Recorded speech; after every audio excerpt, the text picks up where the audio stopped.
ذات کا جو ذکر بیان فرمایا ہے، خواہ وہ قرآن کی عبادت کے اندر موجود ہو اس کو بھی مانتے ہیں، قرآن کے اشارے میں موجود ہو اس کو بھی مانتے ہیں، قرآن کے نتائج میں موجود ہو اس کو بھی مانتے ہیں، اور قرآن کی حقائق ہمیں سمجھ نہ بھی آئے پھر بھی ہم مانتے ہیں۔ اس لیے کھڑی کے امام، عارفوں کے امام، انہوں نے بھی قرآن پڑھا، ہم بھی قرآن پڑھتے ہیں، انہوں نے بھی قرآن پڑھا، قرآن کے الفاظ کو نہیں دیکھا، قرآن کی زیر و زبروں کو پڑھا اور کہنے لگے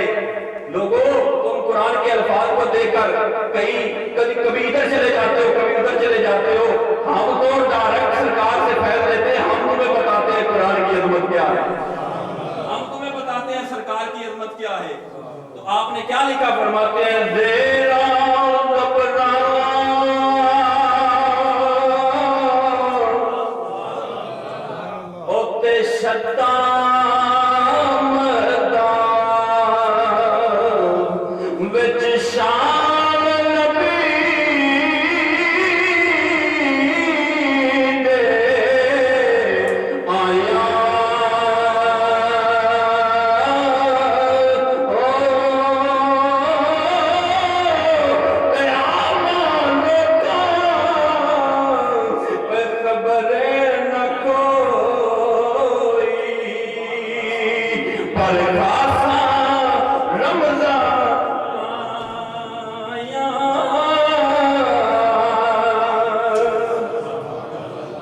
کہ ہر ایک کے بس کی بات نہیں ہے قرآن کو سمجھ رہے، ہم نے تو قرآن کی زیریں اور زبریں دیکھی ہے، ہمیں تو یہاں بھی سرکار کی عظمت کے جھنڈے نظر آئے ہیں، ہم نے تو قرآن کے نقطوں کو دیکھا، یہاں بھی سرکار کی عظمت کے جھنڈے نظر آئے، ہم نے قرآن کی آیات کو دیکھا، ہم نے قرآن کی سورتوں کو دیکھا، 114 سورے قرآن کے ہم نے پڑھ لیے، قرآن کی 6666 آیات کو پڑھ لیا، قرآن کے اندر جتنی بھی چیزوں کا ذکر تھا آپ فرماتے ہیں میں نے سب کا مطالعہ کیا، اس کے بعد میرا دل یہ مان گیا، میں نے کہا کہ جو کچھ بھی قرآن کے اندر موجود ہے وہ پاک نبی کی نعت ہے، پاک نبی کی وہ رسول کریم کی توجہ ہے۔ اللہ نے اپنے محبوب کی عظمت بیان فرمائی ہے، پر یہ محبت والوں کو یہ پھول ملتے ہیں، محبت والوں کو یہ پھول ملتے ہیں، جہاں جہاں سے محبت والے گزرتے ہیں ان کو ان پھولوں کی مہک آتی ہے، ان کو ان پھولوں کی، اور جس جس کے نصیب میں جو جو پھول ہوتا ہے وہ لے کر چلا جاتا ہے۔ اللہ نے اپنے محبوب کی تعریف میں فرمایا اے میرے پیارے محبوب تجھے کائنات کے اندر ہم نے والضحیٰ سا چہرہ عطا کیا اور والقمر جیسی عظمت بیان کی۔ سلطان العارفین نے جب یہ آیت پڑھی، سلطان العارفین نے جب قرآن پڑھا تو وہ کہتے ہیں کہ میں نے بھی سرکار کو قرآن سے والقمر مانا ہے، وہ کہتے ہیں میں نے قرآن سے والقمر مانا، اور میں نے قرآن سے جب یہ آیت پڑھی تو مجھے سرکار کا چہرہ مبارک نظر آیا، قلم لے کر بیٹھے تھے، قلم چلانے کی کوشش کر رہے تھے، ادھر نظر آسمان پہ پڑی، آسمان کا چاند نظر آ رہا تھا، اور عارفوں کے سلطان العارفین حضرت سلطان باؤ تھے، عارفوں کے امام تھے، کبھی چاند کو دیکھتے ہیں کبھی قلم پہ نگاہ ڈالتے ہیں۔ اب چاند کے ساتھ مخاطب ہو کر سلطان العارفین نے کیا لکھا ہے؟ آپ فرماتے ہیں چڑھ کے چلنا